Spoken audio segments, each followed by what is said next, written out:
up on the Leah Andrews Show, an interview with acknowledged Native elder Joseph Greywolf, owner of Walk in Balance Center Incorporated. Welcome to the Leah Andrews Show. I am very happy to welcome Joseph Greywolf. He is an acknowledged Native elder, and he's also the owner of Walk in Balance Center Incorporated. Walk in Balance Center Incorporated. Welcome, Joseph. It's so nice to have you here. Thank you, Leah. I really wanted to have Joseph on because he was a huge influence in my life. I had an experience back in September with Joseph Greywolf and with Carissa Schumacher on a journey in Sedona. And it was a time that I was really going through a lot of things, and it really helped to heal my heart and bring me back to connect with myself. And so I wanted to talk a little bit about that, about your journeys that you do here in Sedona. Well, the last one that we did, we went to the birthing cave, and that was an incredible journey because we really found that we needed to listen. Remember, we were walking the trail, yes. The next thing you know, we're walking going, where are we? And then we had to stop and breathe and look, and the journey to get there was so much a part of the journey. Here in Sedona, there is so much of that spiritual journey here. It's like you arrive here and you just feel it as you have been really people from around the world that have come here to sometimes not even know why, but to come to some answers of what it is that is drawing them spiritually to want to experience what is here in Sedona as it was for you and many others. Where we are right here, right now, is sacred ground where we hold many different ceremonies. There's medicine wheel behind us. There's the lodge here, where we perform some very traditional ceremonies, EVP purification ceremonies, and dances. You know, we have children, moms and dads, and grandmas and grandpas here. We do figure 8 dancing. We do Cherokee dancing. My wife is Cherokee. So not only do we hold the 7 sacred ceremonies of many indigenous peoples, what is important for us is to connect no matter where we are on this walk, and to just come together and dance.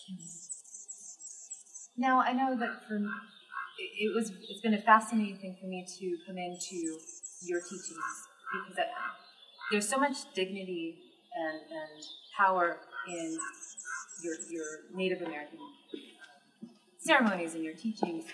And I think that a lot of us in the modern world have seen Native American nations as kind of broken people. And what I think is really beautiful about coming into here is that there's nothing broken. I mean, there was horrible things that were done, and it's still alive, and it still can be brought back. And can you speak a little bit about that? Did you go through that? Did you go through that process yourself as a Native American person, knowing about history, and then kind of rediscovering the power in it?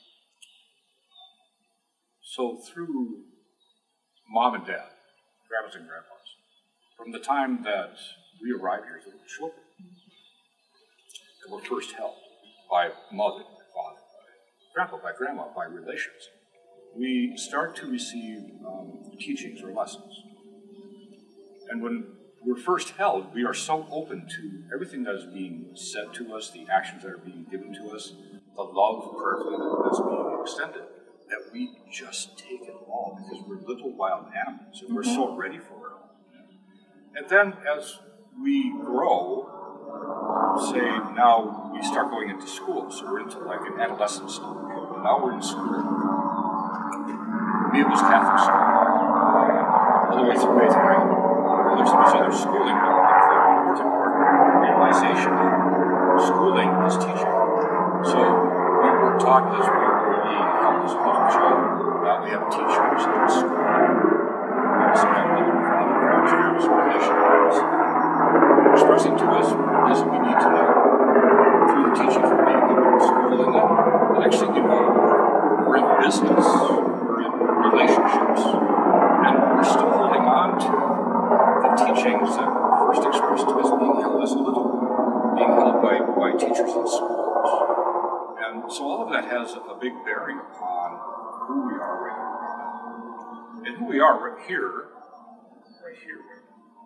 are wisdom keepers. We're in the times of our lives where we're really asking questions about those teachings that were given to us. What of those do I need to keep? What of those teachings, if it was boarding school, or if it was Catholic school, if it was however that was, what teachings within that are holding us back from stepping out into who we are? Because truly, who are we? We're spirit people that are holding on to crap, stuff, however you want to express it. That's a physical blow or an emotional hurt or a spiritual not knowing or a mental worry, fear thing that we may have been holding on to since as we came in as little children. Or maybe even before that. Because before we came in with ancestral knowings that we are now. Look at all this. We're shutting our eyes more. We're breathing in more of purposeful breath. Not just the breath that brings us life, that helps our blood flow, but to really breathe with our eyes shut. Love and gratitude of letting go of some of the stuff that's holding us back. So I think for each of us, we can say that from what has been, there's this stuff that we're holding on to that's not serving us. And as we were talking about before, as we talked about our journey, is that when we acknowledge what those negative, worry, fear-based stuff is really causing us pain, it's not a disease, it's a dis-ease of whatever it is that we're feeling. And so now looking at what can we do to help support ourselves, our physical embodiment, so that our spirit is clear, cleansed, purified in oneness with the divine. So I know that's a big answer. There's so much more. I love it. So I'm fanning some medicine. It's really important as we come into a ceremonial way that we have some medicines available to help to cleanse and clear it like well. So in the abalone shell itself is a recognition of water. Water being the blood of our Mother Earth. Water then represented by the shell of the water that flows through us that brings life. And then within the shell is sage, that is the feminine medicine. Cedar is the masculine medicine. And with the sweetgrass, in ways of ceremony, which is every day. When we wake up in the morning of the day and we're in loving gratitude to divine creator, God, however we want to express divineness, then we're combining that feminine, masculine together. So we're going to keep that kind of going. Mm-hmm. One thing I love about your teachings is that it's very similar to Taoism. Mm-hmm. Because Taoism is also an earth-based philosophy, medicine, religion, spirituality, however you want to term it. So there's this reverence for natural cycles, having rituals with the natural cycles, and also balancing of masculine and feminine, balancing of all of the elements of nature together. And one of the ways that you speak, which I love, is that you call the plant people stirring. So it's this acknowledgement of the consciousness and all living beings in their place in our lives. True. Because we're all people.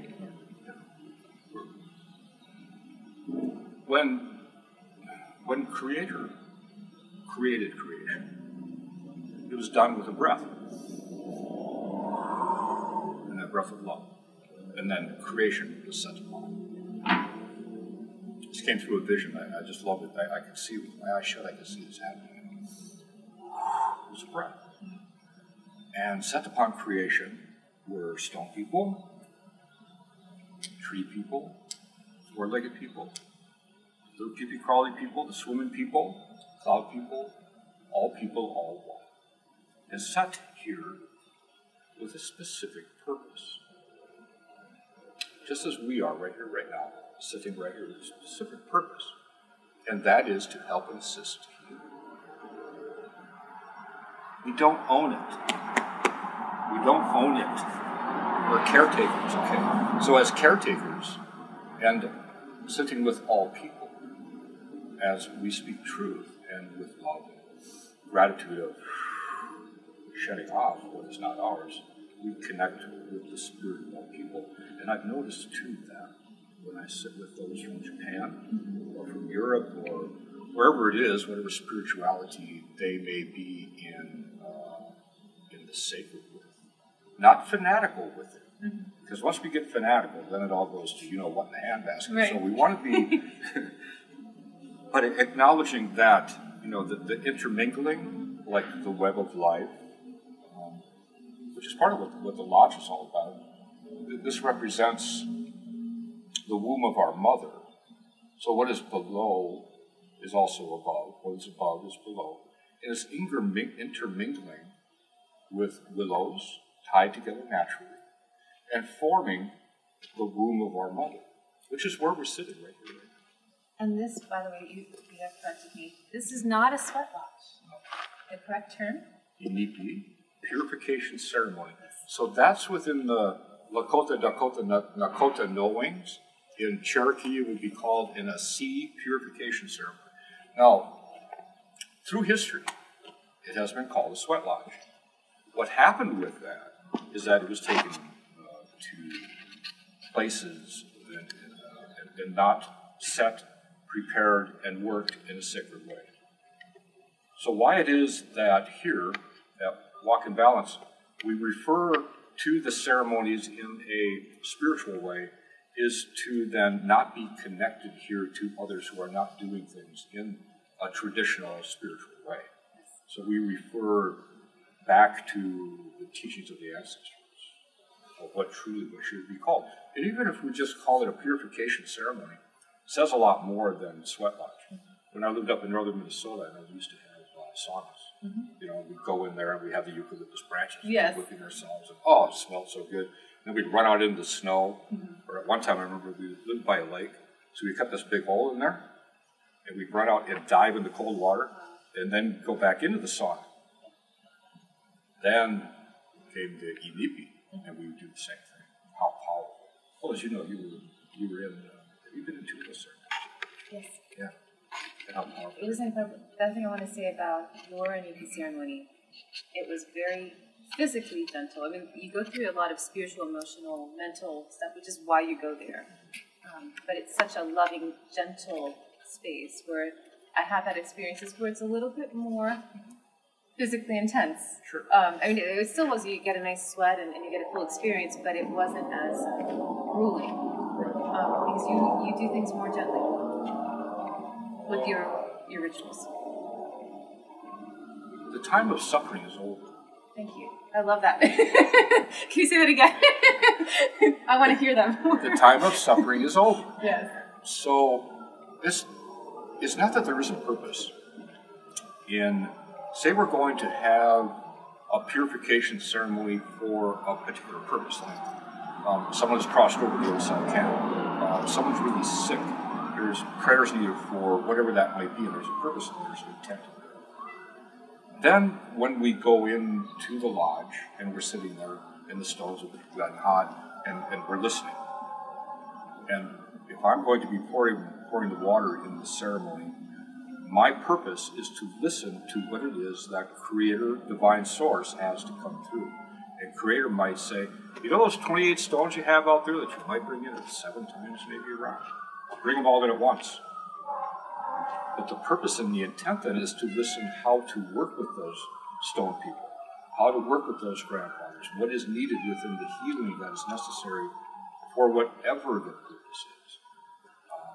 But the time of suffering is over. It's not about seeing how hot we can get it. It's not about seeing how long we stay, because as you know, some are getting out and having water and water brought in and water being thrown around.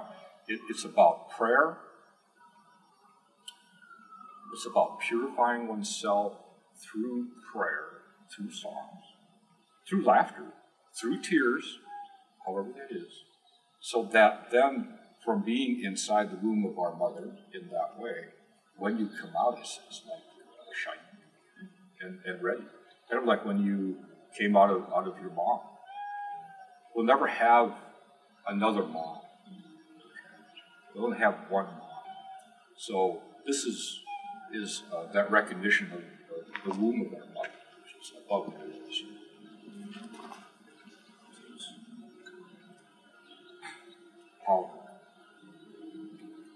I don't know if you want to bring this up, but one thing I thought was fascinating about you, you actually were in the priesthood, at least the seminary at least. You didn't actually become a priest, but you started off being in the seminary.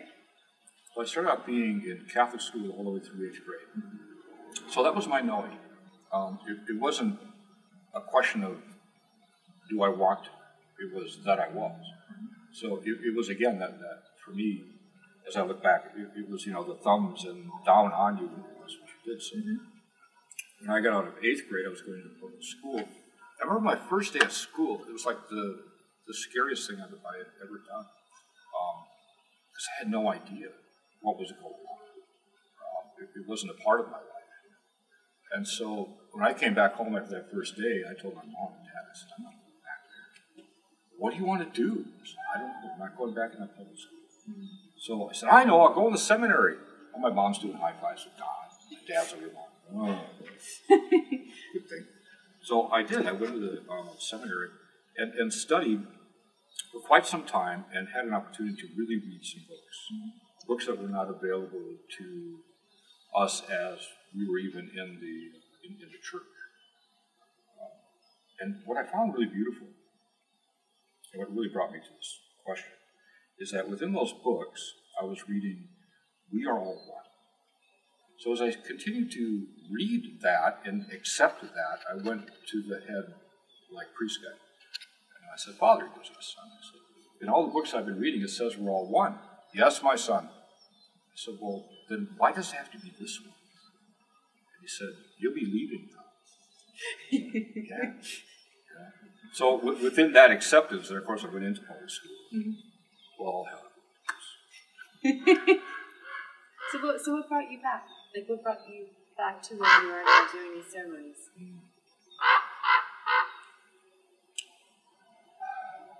After raising 4 children, working as an engineer, really being involved in that. If man doesn't work 7 days a week, 24 hours a day, how will you possibly support a family? How will you have a 4-bedroom house and all the toys? And, oh, by the way, you're not going to get to use them, but you're going to have them. And that was my life. I remember my son Colin was 5 or 6. And I had come home early on a Saturday. And I came in the front door, and he ran from me. He didn't even recognize me. That was how it was, And I had to go to him, and mothers are going, no, it's your dad. Didn't even know. And that was a really big awakening for me that time. It was time to really start letting go of what was holding me back from being there for my children, from being there for my wife, from being there for all my relations. And it was a difficult road because instilled within me, as it is in many men, is that we're the ones that provide. And it's time to get off of it. It's not true. The women, the grandmas, are our movement. You guys are this incredible movement. That's so beautiful because in way of tribalness, really, if you look at tribalness around the world, men would go to grandmas. Men would go to the women, and they would sing. And they would then speak about whatever it was that was important, whatever it might be. And then once the grandmas and the mothers spoke, they would go back and they would talk about it. But there was no decision-making until you talked to the women. And so the feminine is on this incredible move where now you hold as women maybe half the workforce. But what is more beautiful than that is givers of life, as we Wakar, sacred women, to be acknowledged for who you truly are. And you should be acknowledged first.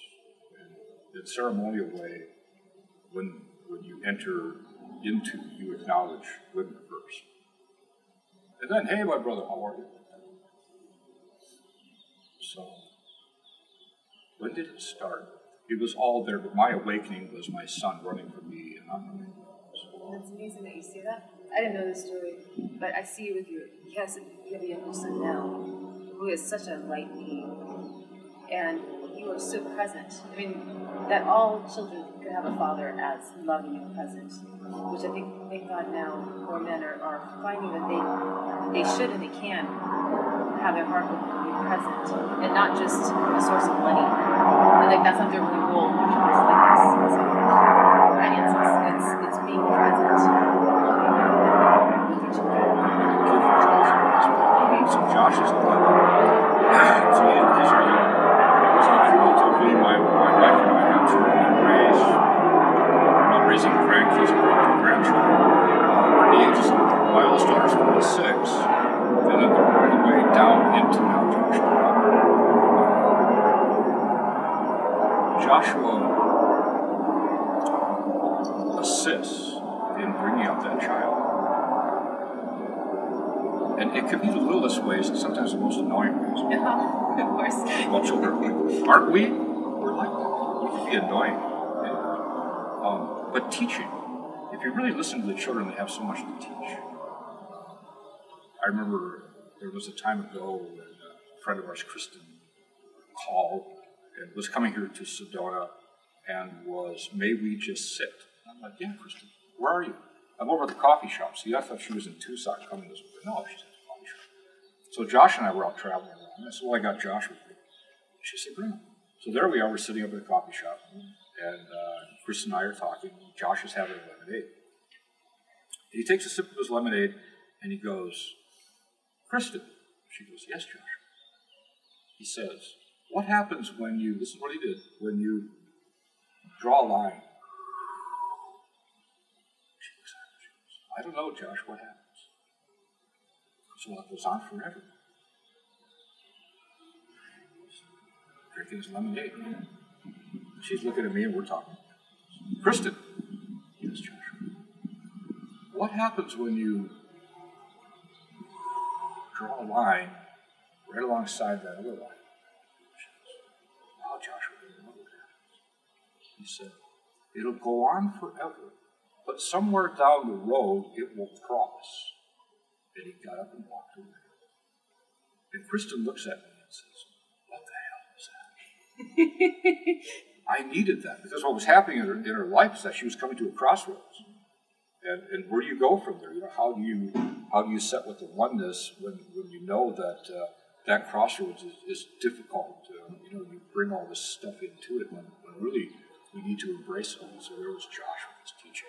It's just awesome. So, oh, by the way, so over the last while, I know I shared a little bit about this, but now that we're on children, I called some of my favorite kids, and they were in the school that Joshua goes. He's in a Waldorf school, so I just called some of the kids with a question. I said, I'm going to be interviewed tomorrow, and I want to know some things to share. So would you give me one word that would express what it is that makes you happy? First child I talked to, who was 9, said dinosaurs. And so I had to ask him, I said, well, why dinosaurs? He goes, well, from what I've been hearing, it's kind of like us. I go, well, what do you mean by that? He goes, well, you know, they're extinct. I'm like, yeah. He said, well, that's what could happen if we continue doing some of the stuff we're doing, right? I'm like, okay, that's true.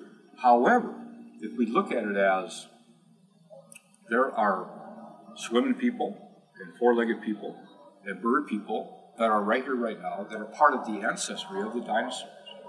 So they are living on. So, I hadn't thought about that. So anyway, there was this connection.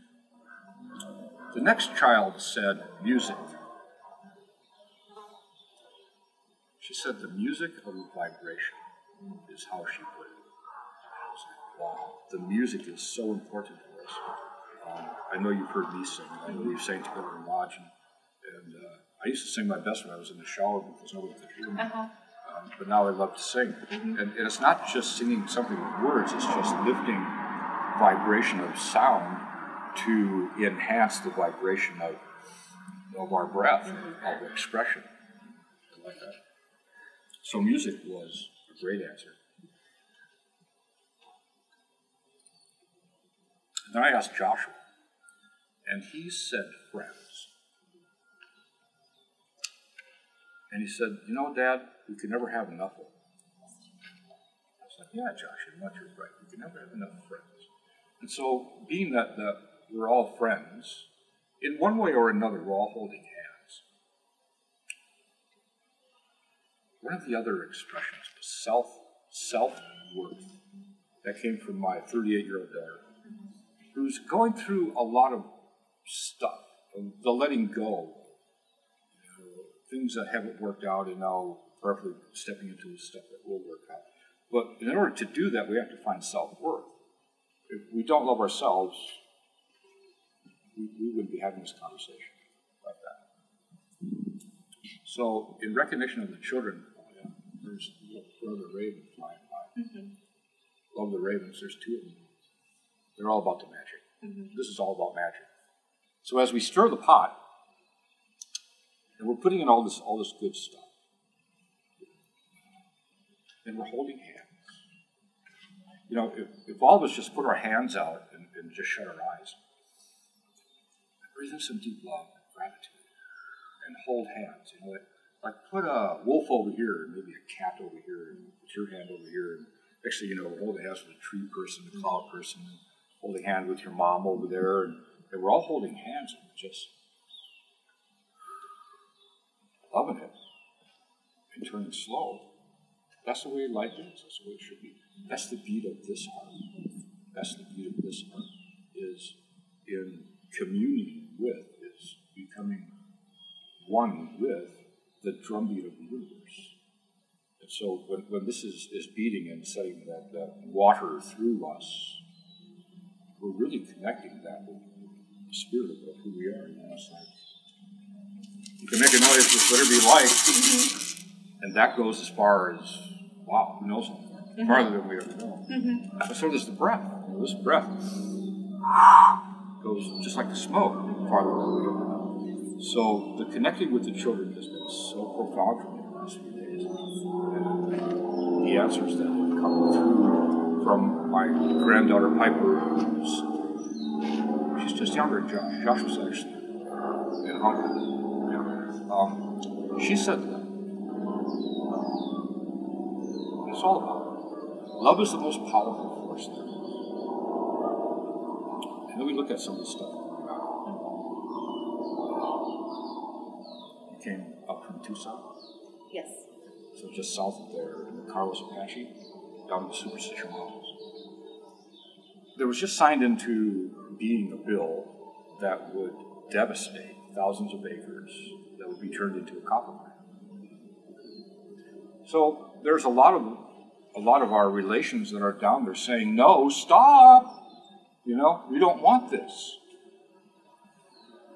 There's a company in India who wants to open up a hotel with assorted businesses, restaurants and that, at the bottom of the Grand Canyon. No, stop that. There's uranium mining that's scheduled from the bottom of the Grand Canyon. There's coal mining going up here in northern Minnesota, and there's stuff happening there's XL pipelines. They're wanting to be stretched across the United States. And yet they don't even look at 50,000 gallons of oil that's spilled into the Yellowstone. Okay? And people can't drink the water. I was at a birthday party. Let's see, Josh was 9. It was a beautiful, at a park we had.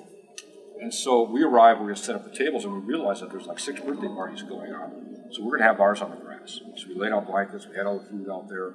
And of course, what do the kids want to do? They want to go play. Yes. So they're all playing around, having a great time, and there's music going on, and we're dancing. And we were sitting on a blanket, and I look up, and I see like a checkerboard affair going on within the realm of chemtrails. Watch. And then I hear, oh no, look what you did. Oh, this is terrible. And I look, and there's 6 helium balloons of different colors floating up into the sky. And Mother's all upset because the young child let go of them. They're going up into the sky. Mm-hmm. So obviously, some are looking up there at these incredible, beautiful balloons and also seeing there's crisscrossing lines in the sky. But what are they acknowledging? But they're acknowledging the balloons. So I said, what would happen if we gathered all the children, that we gathered all the moms and all the dads and all the grandmas and all the grandpas and all the relations that are here, and had us all stand in a line and just yell, "Stop!" Do you think they'd do it? Because we're afraid of what others would possibly think. Yes. That's why. And we have this incredible voice. Those that are down at the Carlos stuff going on down there, they're down there saying no. They're making their noise, they're waving their fans, they get a lot of medicine going on down there. They're all hugging each other in prayers that others will assist them. Now, to do that, we don't have to go there. We shut our eyes and just connect with our breath of our heart and hearts. A sense of prayer there. Can you, I didn't interrupt you, but you gave me, in times when I've had some issues going up where I felt overwhelmed, how can I act? And you gave me that beautiful, simple meditation where you breathe in love and out gratitude. And that immediately, if I can get myself into that breath, I'll know what to do. It's like I get into that space then where I can actually take real action. Because sometimes when you tell me the story, I start thinking, oh my God, this is horrible. How is this still going on? How can people be so disconnected? And when I'm in that space, I'm not thinking straight. And I can't take right action. So can you have us go through that meditation real fast? Absolutely. So first we're going to do it with our eyes open so we can see it. Okay. Then we're going to go into it. So with our eyes open, if you take this finger, just so that you have a focal point, take this finger, you put it on your nose. And you breathe in really deep long. As deep as you can, as much as you can, fill yourself along. And then put your hands in front of your mouth and breathe out gratitude.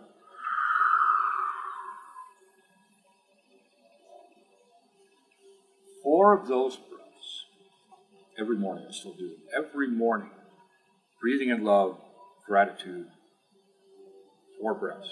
Morning, sometime during the day, we could all just stop, turn from whatever we're doing, and just breathe in 4 deep breaths of love and with gratitude like that. And at nighttime before we go to sleep, so that we're open for our dream time, where we work more than we even do during the day, because our spirit now has a chance to go out and play around. Over my many years of this practice, I have found it to be the most healing breath. And yet, it seems to ignite the fire that lives within us. It does it. It ignites that fire. And through igniting of that fire, we then feel the heat of knowing how good it feels. So now we're going to shut our eyes. See, when you shut your eyes, you shut out all the perceptions of what you see. And we're so full of perceptions. We have our eyes open. So if we just take a moment to shut our eyes, we now shut out all the perceptions that we see. And we breathe in deep love. Exhaling gratitude. And listen. Breathe in love and gratitude. Just listen. Deep love and gratitude.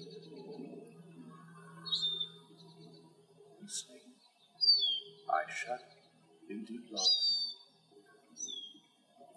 and gratitude. Listening with our eyes shut. And with our eyes shut, the more that we listen, the more that we will come to understand. It's like these beautiful bird people that are around here right now and they're singing. They're talking. And the more that we do this practice, we will come to the knowings that we came in with as children, that we all spoke the same language. And we will once again truly hear and understand what's on the wind. We'll truly hear what it is that our cat has to say. We will truly hear what it is that divine creator source has coming through us. Then, with one more deep love and gratitude, we open our eyes and we will truly see what it is that we ought to see. Now, another big part of that teaching is that the information that's coming through is like this big funnel at times, where you have a funnel on top of your head. There's so much coming down through you, into your head, that it gets to where you just want to not have any more, and you start going crazy, which isn't a bad thing. I like crazy. However, if we take the funnel and get it more into like a hollow bone or a tube or a straw that runs straight through us. Right through our tree. We've got limbs like a tree. We've got our hair, that's our feelers out there. It's like the bits on the pine tree or the leaves on the tree. The trunk of our tree and our feeties connected to Mother Earth. So that hollow bone that's coming through us, aligning, straightening all of our chakras, bringing in that clear light of abundance. When we do that breath work, it helps to align us. Then it feels really good, to sit up straight, because we're in straight oneness with what it is that we're coming through. And when we acknowledge more, I just feel like taking my shoes off. Anyway, go ahead. Or take your hands, put them down on Mother Earth. Okay. Give acknowledgement, okay? The gratitude part of what we're doing when we're in gratitude of letting go of what it is that's not serving us anymore. So you might want to try this. This came to be a good tool for me when I was, before I retired. In that when I was in business and stuff was really coming at me, and you know what I'm talking about, that I would just turn and I would go, and I'd flick my fingers down to Mother Earth, and I would let go of stuff. And then I was, okay, so now what I do, and I just suggested, you could have your own sound, but this is mine. I do like love, gratitude, because our spirit loves sounds. It loves to be acknowledged. It's like when I go right away, I can hear my spirit going, oh, good, he's letting go of some of that crap. and let it go. It's not ours. What is yours is not mine. What is mine is not yours. But here we are sitting together sharing truth. Okay. And we're working together within our bubbles. The bubbles. They surround us. They're our aura, right? And each of us have them. And we sit inside of our bubble. We look out. There's times when you really breathe love and gratitude, and you're in that bubble. You might look at it as how clear it is, or there's a scratch over there. Right? Or, there's a little mar over there. I do things in a clockwise way, which clockwise is really charging it up. And then, you're sitting in your bubble and you look around and there's someone in there when you just want your bubble to yourself, and you look in there and you go, what the heck are you doing in my bubble? And so, you make a doorway and with love. Yes. Prayerfully. Yes. Would you please leave my bubble and, whatever. Thank you for being here and for being here, and I really appreciate the time we had to share last time together. And you might have to get a sword, get out of my bubble. Yeah. And then once they're out of there, then this is the water, life, okay, seal it back up. And so then, when your bubble's all clear, your order's all set, and you're really feeling like you're on it, and then you're walking down the street, and you're all ready for whatever it is. And someone walks by you, and they feel that you're so ready that what do? They give you all their crap. So, oh man, no, what is that? Oh, that really hurt a lot. And we hold stuff without even knowing. Yes. You can get on the computer, phone call, and you just let it go, and the next thing you know, you don't shoot yourself. Yes. and you heard. Yeah. And they have names for it. Cancer. All kinds of names. They and them. Don't listen to them. They don't know what the hell they're talking about. They really don't.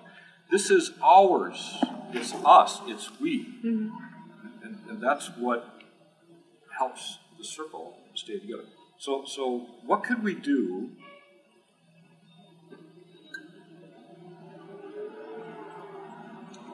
to help this physical embodiment that's Holy Spirit? We've had some great interviews with people who talk about GMO foods and what to look at and numbers and all of this stuff. I'll guarantee you that no matter where you're sitting or standing or whatever you're doing right here, right now, that around you live plant people who want to support you. Okay? So I want to share one. And most of us dig them up and throw them away because they're just a nuisance. Mm-hmm. I actually have that in my garden right now. I love dandelions. Oh, and you're all wilted, but you know what? They're still really good. And so if you take the leaves of the dandelions, and you can make a tea out of them, you can put them in a salad. What I like to do at times is I go get some really good, like organic turkey or whatever, and I make a sandwich with it, with avocados, and I'm not using Miracle Whip anymore. I'm into Vegenaise and soy-free. Yes. My dad's over there going, yeah, I know, you're not into sausage. But anyway. And so anyway, they say that you should blanch it because of the acidicness of it, I'm telling you. They're so tasty. And they're so good for you. Dandelion has within that plant medicine that will help every cell in your body, every bone of your structure. It'll help your capability to come to know what it is that you want to know. Because it actually helps to clear and to cleanse this massive gray stuff that we call our mind, so that we can really, truly come to know what it is that we're putting in there. And what it does. I've been doing this since I started coming in.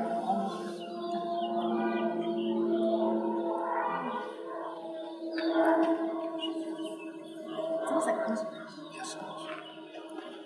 We used to make a lot of those. Oh, talk about horseradish. So, one other medicine that you can get at most health food stores. Or you could go pick it, but you got to get up about 10,000 foot of mountains like Wolf Mountains in Montana. It's called bare root. Oh, that's what we have in the Navy Center. Yeah, that's true. So that one's yours. Oh, thank you. So just smell. And it's so earthy. Yes. I mean, it's called bear medicine because they say that if we ate everything the bears do, we'd never be sick. And the bears go for this stuff. I mean, they're out there. Where this grows is where the streams are, and then you got the rocks next to the streams. Up comes this root, and this plant that looks like a wild. It's got these beautiful white flowers. So the bears got to get down. They got to move the stones, and then they start eating them. Now, for me, what I like to find. So when you go buy the stuff. Oh, okay. So when you go buy it, if you get the really big ones like this, you got your coffee grinder, grind it up and make a tea. Add a little bit of honey to it, and drink it all, little fines, everything. You spray for bronchitis, you spray for your throat, you spray for your sinuses, it clears your head. If you smell this, it feels like it's opening things Oh up. yeah, absolutely, just smell it. But I look for these little ones like that, the smaller they are, the more potent. So I take, like, just a pinch. Okay. And once your water starts to combine with the medicine, it starts to get softer. And then you swallow the medicine. And there was this flu going around here that had people coughing and thought they were going to hack on my lung. And I was like, here. And I was giving away ocean and having them make tea. It is so good for anything that is bronchitis, lung stuff, throat, sinuses. When you're drinking your tea, how you would any other tea, it smells so good. That is gorgeous. I do want to add something though. I think that the reverence that you have when you work with the plants, and this is with people who work with medicine, when you have a reverence for what you use in your medicine. It works so much more because you're acknowledging what they've done for us. No matter what tool it is that we use, it doesn't matter if it's an eagle fan or rattle, if it's some stone that calls to us because of this. And then we come into some knowings that exist. Then we start digging into some knowings. It's when we come to know it that we fall in love with it. But this one stone, for me anyway, and I really wanted to be on it. This is what's so beautiful. Okay, so I'm in the house, where it's kind of like a museum, and I said, okay, who would like to be out here for this coming together, right? And everybody's going, I do, all got hands up in there. And I love that part because then I get to ask, okay, specifically who would like to be. And so some of who are here is because of the listening, and these really wanted to be in the expression of who we are as crystal beings, as crystal and light. And then, of course, there's the inhabitants. That really speaks of the third eye, pituitary organ. Right there, away from this.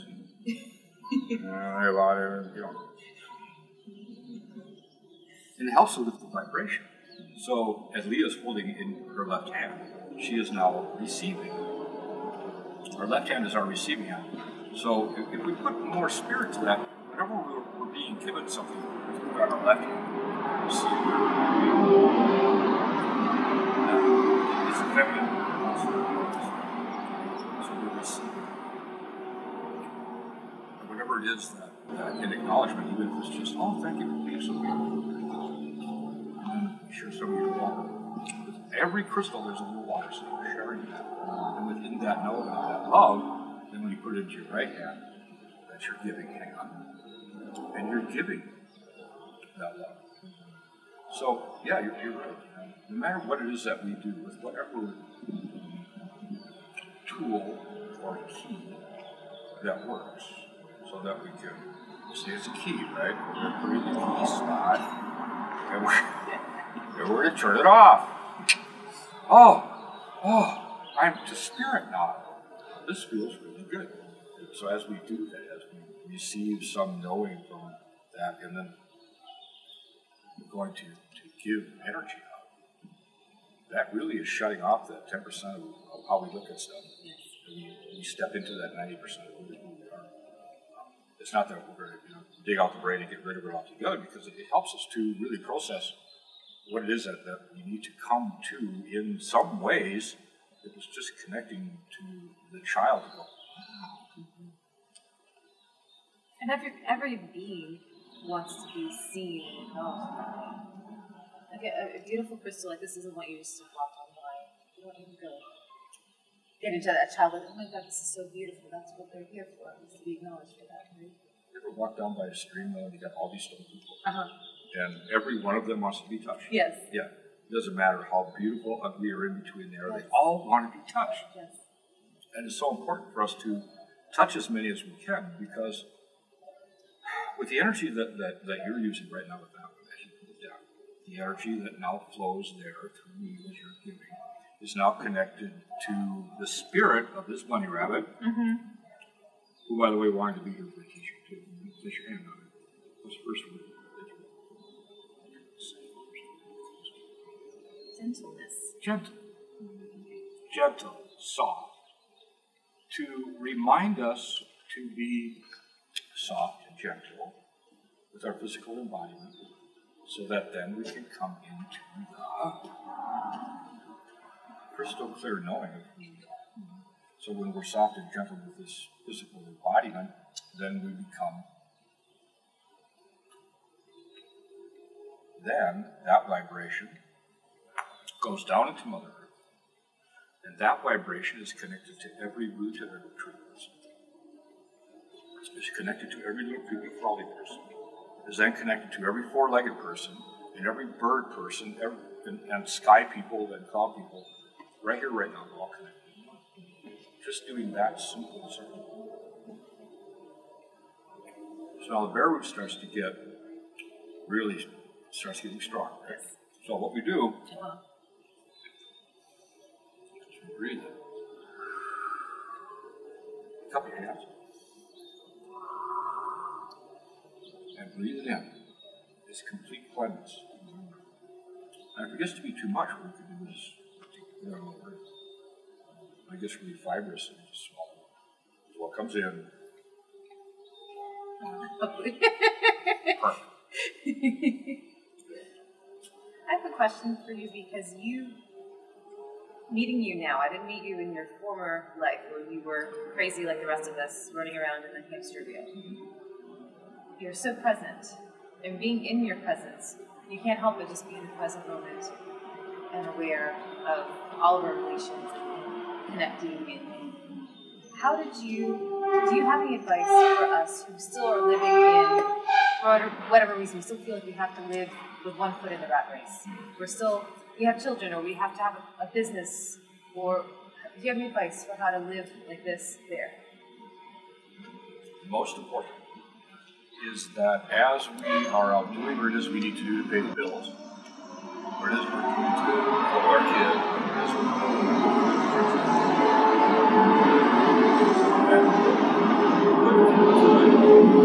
that's how much we're all living, what it is that makes our hearts sing, whatever that may be. It may be to sing. It may be to create something. Once we come into what it is, it really makes our spirit sing. And as much as we can do that, it then puts the rest out here so a little more easier. I mean, outside of here lives that, I used to say, the heat of knowing or the fire of knowing. The more that we acknowledge what it is that makes our hearts sing, whatever that may be, you slowly come into the knowing of it's right here. It's right here, right now. We live a lot in what is going on out there. Find what it is that makes your heart sing. For those that are familiar with chakras, with dealing with colors, as you look around here, you see 7 colors. And they provide your representation of directions, but also colors that have, many meanings depending upon the tribal affiliation you're talking about. But just really quickly, okay? So the yellow is in recognition of the sunrise. So if you were to hang yellow, a strip of yellow cotton, in your house, right? You open the door and there's a strip of yellow. It's about knowledge, teachings, bird people. It's about that first sound you hear in the morning when you come out, the birds are talking. It reminds us to shut our eyes. It reminds us to listen. It reminds us to love and gratitude for the opening of the day. The red is the north, in representation of the blood of our Mother Earth. We also talk about buffalo and like that, but primarily it's in representation of the red of the blood that flows through us, beneath us. Black is the west, and it's about dream time. White is south. The reason for that is that when the sun rises, and when it gets to its highest center point, it's the whitest white. And it represents the wisdom of the elders that have gone on before us. I think you may have heard me say when our elders go south, or when they go south. Mm-hmm. So for me, it's that teaching that's been handed out from grandmas and grandpas that when someone crosses over, they go south, and that is into the whiteness of spirit. Blue, of course, is sky people. Green, the earth. And purple, here, spirit. There are other colors that can really excite us. We've talked about orange. Orange is the color of the sacral. Orange is the color of womb, gut knowing. It's about creativity. So when we come in to create something, you might put your hands there and feeling this creativeness coming through, whatever that might be, acknowledge it, and you might want to pick up a piece of orange crystal, like a piece of or an orange piece of cloth to make recognition to creative. So when we create, we want to put it into a divineness. We want it to flow through us. So we take that orange creative breath, and we put it to purple of divineness, and then we bring it to the blue of throat, and then we express. Oration. Creative, divine oration. Oration can be not only something that we say, it can be an oration of something we draw. It could be a creation of something that we put together. It's all about creating and then orating it in a purple way. And being in gratitude for gifts that are freely given. The Creator gives us these incredible gifts every day. There's physical gifts, spiritual, emotional, and mental gifts that are given freely every day to us. And if we just acknowledge them, then we will find through divine source what it is that makes us happy. How to walk this walk, dance this dance. How to make relations like we're all doing. And how to listen to the children. Not only the little ones that are around here, but this child. So that we come into a steadfast knowing that this is it. This is truth. This is love. Grandma said, you know, Joseph, there's one thing that you need to know. After all these teachings that you and grandpas and grandmas and relations and all that I've been sharing, you're going to tell me that there's one thing? Oh, please, Grandma, tell me what that is. And she said, Joseph. And I say, you, pray. Loving.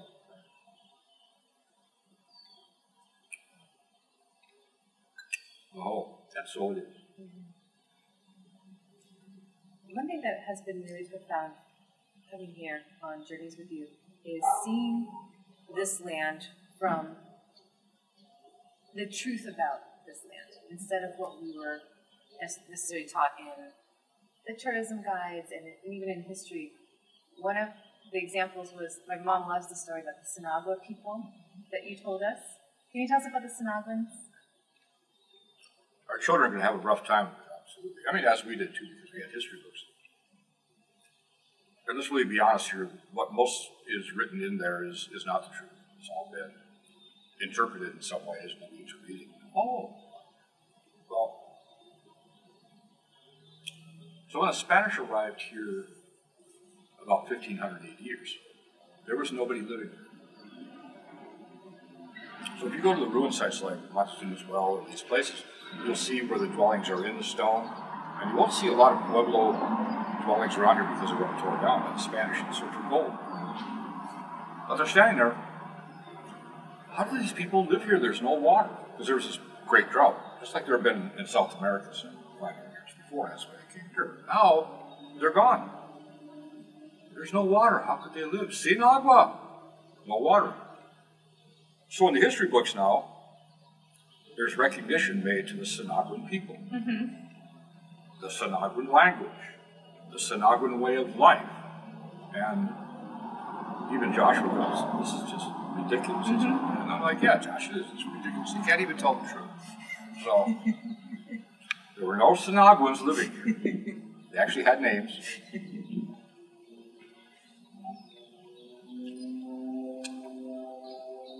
My Hopi brother and sisters, where we were just at over the weekend, helping to put a roof on.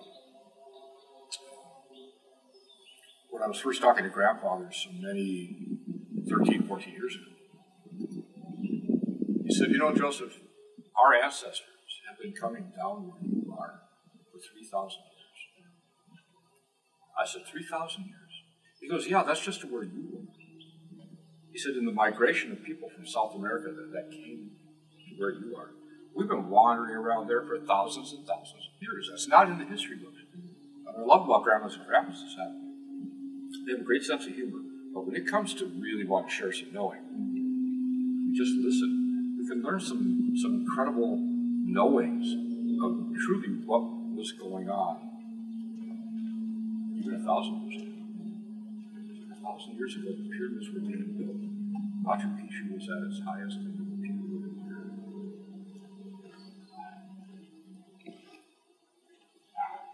before that, the hunter-gatherers were out in the Verde Valley hunting mammoths and saber-tooth tigers. It's amazing. Speaking about stories, can you tell us a story about White Buffalo? Because that's a really beautiful sacred story that's told in relation to the, how do you say it? I don't want to say peace pipe or something disrespectful. What I would love to do in regards to that story is whoever has a sudden moment of intuitive realization or an epiphany that would like to come here, that would like to go to some of these sacred places, like Shaman's Cave or other places, and come with Leo, or come with me, or come by yourself, or whatever that is. We go to a sacred place, and I will bring the sacred pipe, and we will smoke, not that funny stuff that people think I smoke in there. There's going to be a whole different crowd coming. There's actually, it's all herbs, no funny stuff. And we will go to these sacred places, and then I would express the story. Okay. And what I really love about that story is to have shared it with a woman who would tell the story. Because it's about White Buffalo Calf Pipe woman. So, in honor of the women, this story should be told in that way. Some of my ancestors, the grandparents and that, they tell the story, and I'm fine with that. But for me, there are certain pieces of sharings I really feel should be shared by a woman, grandma, in that. It brings the power to in sacred space. And other stuff too. Okay. Fair enough. Fair enough? Okay. Come and join us. Do you have anything that you, in closing, want my viewers to leave with?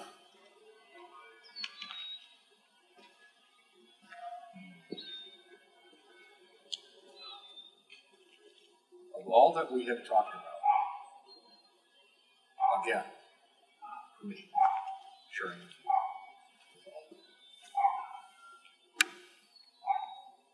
there are so many tools and so many teachings that we can really get wrapped up into so much. That we just come to breathe in love and exhale gratitude. Letting go of what is this not service any longer. And connecting with that breath of life, we can make a difference. And we can make a difference right here, right now, for our children and our children's children. Share the breath. Share that there's none of this that is not possible. There's absolutely nothing that is going on that we cannot assist and to heal. But what it's going to take is a lot of breath and a lot of prayer and holding hands, and when we can, become active, become a part, sign the petitions that you see, make knowing of it. They know who we are already. Okay? So to sign a petition or to start one, to lift your voice, to share truth, will bring healing to all people. Aho, mitakoyasa, all my relations. Aho, it is so. Thank you so much, Joseph. That was wonderful. Yeah. Thank you. Thanks, Mom. If you enjoyed this interview, join us for a wonderful journey in April in Sedona. Rita's going to be there, and so will I.